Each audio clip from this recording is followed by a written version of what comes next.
Assalamualaikum warahmatullahi wabarakatuh dan salam sejahtera. Hari ini, cikgu akan kongsikan video mata pelajaran Biologi Tingkatan 5 KSSM. Bab yang akan kita pelajari pada kali ini adalah bab 2 iaitu struktur dan fungsi daun. Standard kandungan pada kali ini adalah 2.2 iaitu organ utama pertukaran gas.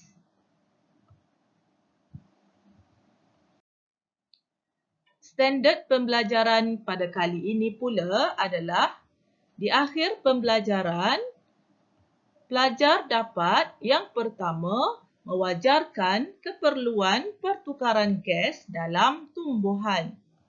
Yang kedua, menjelaskan mekanisme pembukaan dan penutupan stoma berdasarkan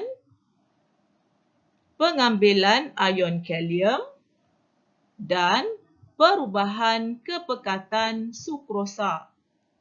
Yang ketiga, meramalkan kesan kekurangan air dalam tumbuhan terhadap pembukaan dan penutupan stoma. Mengapakah tumbuhan perlu melakukan pertukaran gas? Tidak seperti haiwan yang mencari makanan, tumbuhan mensintesis makanan sendiri melalui fotosintesis. Bagi menjalankan fotosintesis dengan efisien, tumbuhan perlu menukarkan gas dan menyerap cahaya.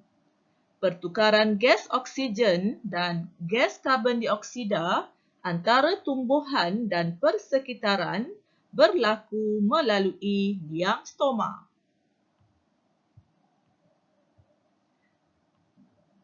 Stoma merupakan liang stoma yang terdapat di permukaan epidermis bawah daun. Setiap liang stoma diapit oleh sepasang sel pengawal yang mengawal atur pembukaan dan penutupan stoma dengan menukarkan bentuknya.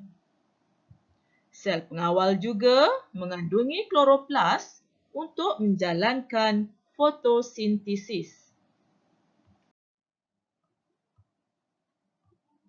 Sekarang, mari kita lihat mekanisme pembukaan dan penutupan stoma. Mekanisme pembukaan dan penutupan stoma bergantung pada keadaan sel pengawal sama ada segah atau flasid.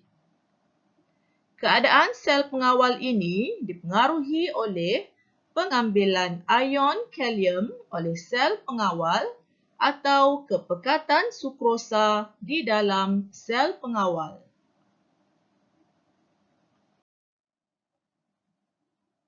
Sekarang, mari kita lihat mekanisme pembukaan stoma yang dipengaruhi oleh pengambilan ion kalium oleh sel pengawal.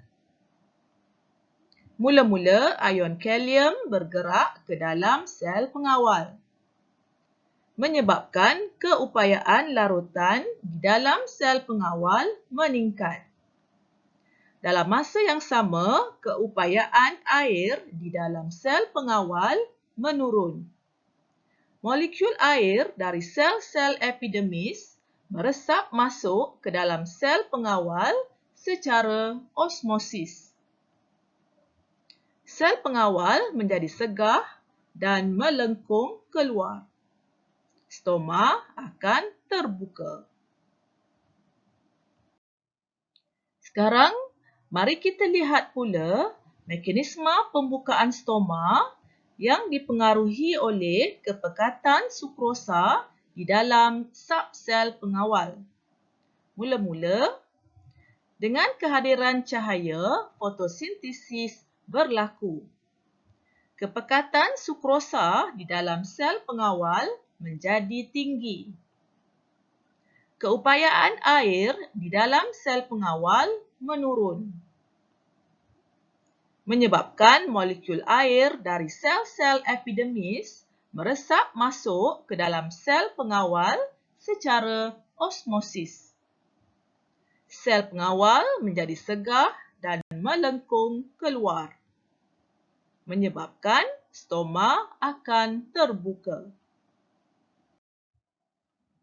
Sekarang, mari kita lihat mekanisme penutupan stoma yang dipengaruhi oleh pengambilan ion kalium oleh sel pengawal.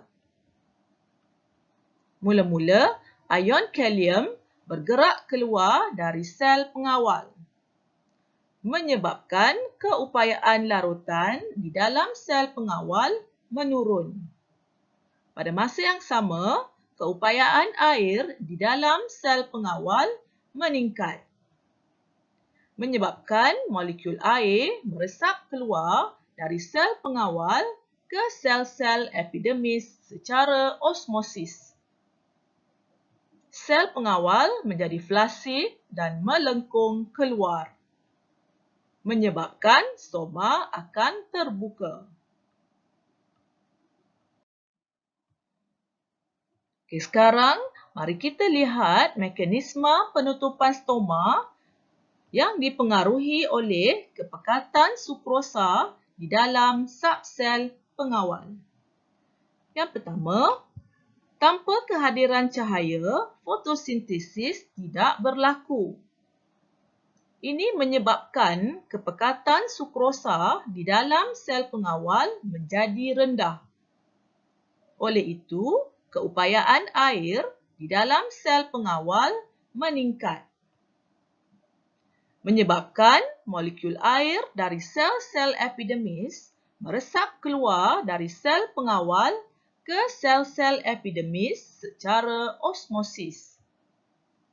Sel pengawal menjadi flasid dan menyebabkan stoma akan tertutup. Kesan kekurangan air dalam tumbuhan terhadap pembukaan dan penutupan stoma.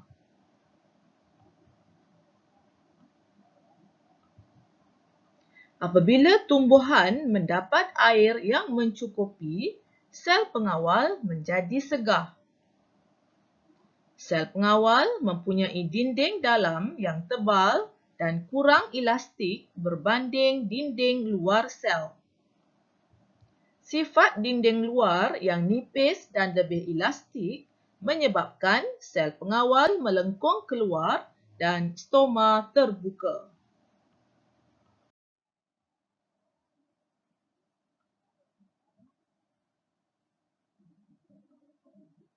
Apabila tumbuhan kekurangan air, sel pengawal menjadi flasid.